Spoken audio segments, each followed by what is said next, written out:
Reactive Training Systems. What's up, guys? I'm in Copenhagen and I had this thought, maybe I should do a video. I know it might be a little loud, there's some music, but I have something I wanted to talk about today, and that is the importance of fine-tuning your training to your personality.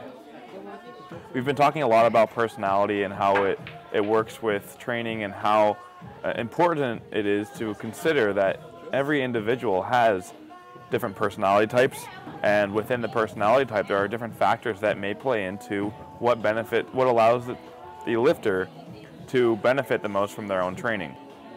And outside of different volumes and intensities and exercise selection, there's a few other things that you should be considering. Now, you should consider all of those things in terms of maybe a personality trait may indicate that you like higher intensity training. Maybe your preference for high frequency training isn't only a logical one, but it's also part of your personality.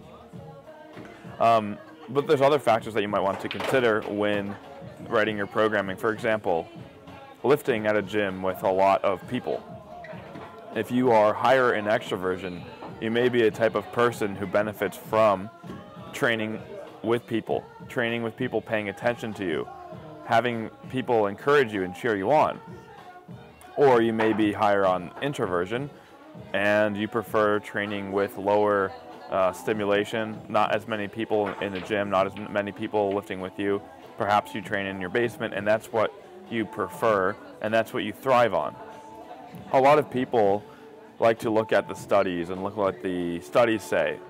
Okay, well, you know, the studies are, the results from most studies that you look at are going to be telling you the average results. There are going to be outliers and there's going to be people who don't fit the trend. Now you have to ask the question, why did those people not fit the trend of the study? When we did Project Momentum about 2 years ago, there were people who responded incredibly well to 4 times frequency squatting, benching, and deadlifting. That's squatting, benching, and deadlifting every single day of the week. And we could say that everyone should do that, but that would ignore the 50 people, maybe 20 people who did not respond in a positive way. Why did they respond differently than the other lifters? Was it because it was too intense, too much volume, too much frequency? Maybe the exercise selection was too specific. Maybe it wasn't specific enough. There are so many variables there, and I think a lot of that can be tailored to your personality. It may be worth considering what your preferences are and almost valuing your preferences over everything else. If you notice that you keep getting banged up after high frequency training, then you may want to slow down and be okay with lower frequency training. It's not something that you should feel badly about yourself. If you respond better to lower frequency training, that's okay. If you look at all the high level lifters, they all have different styles of training. Not everybody that's a high level lifter is doing high frequency lifting or low frequency training. What I mean to say here is there are people who respond differently to training, and there is no best, there is what works for you.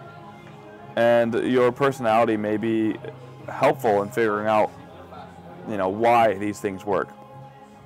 If you are consistently noticing trends about what works and what doesn't, take note of those things.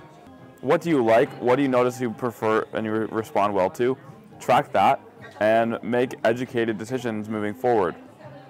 If you find this to be helpful, we have a free training log where you can help figure out better ways to track your training and track what you respond best to. You can do block reviews, so if you happen to think that maybe lower frequency training is something you should try out, you can look at the block review and you can decide at the end whether or not it worked. If it worked, maybe note that 3 times a week training is better, 2 times a week training is better for you.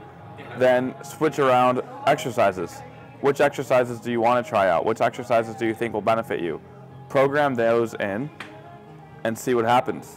Do a block review maybe 4, 5, 6 weeks with those exercises and see how you respond.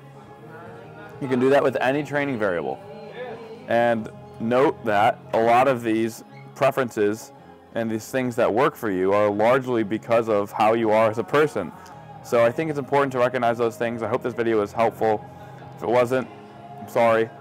If it was, click the thumbs up button and subscribe. Talk to you guys next time.